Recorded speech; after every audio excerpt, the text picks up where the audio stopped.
זה פצל נפט. פצל הנפט נמצא בעומק של 250 מטר. כדי להפיק ממנו נפט, אנחנו נצטרך לבצע סדרה של קידוחים. הקידוחים יסתרו על שטח של בערך דירה ממוצעת, סדר גודל של 80 מטר. הפיילוט כולו משתרע על שטח של בערך מגרש כדורגל ממוצע. במהלך הפיילוט אנחנו נבצע שלב של קידוחים, ולאחר מכן נבצע שלב של חימום ושל הפקה. הפיילוט כולו מטרתו להוכיח שאפשר להפיק מפצל הנפט הזה, גם כלכלית וגם טכנולוגית, אבל בעיקר סביבתית, את הנפט שנמצא בו. ולכן הפיילוט יהיה תחת מערך פיקוח וניטור קפדני מאוד. הנתונים יימסרו למשרד האנרגיה ולמשרד להגנת הסביבה באונליין.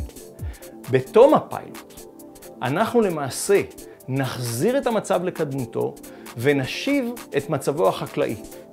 הפיילוט, אם יוכתר בהצלחה, יאפשר לנו להמשיך הלאה לשלב המסחרי. זאת אומרת שמטרתנו בסופו של דבר היא להראות שאפשר להפיק נפט מהדבר הזה בצורה שהיא אחראית סביבתית.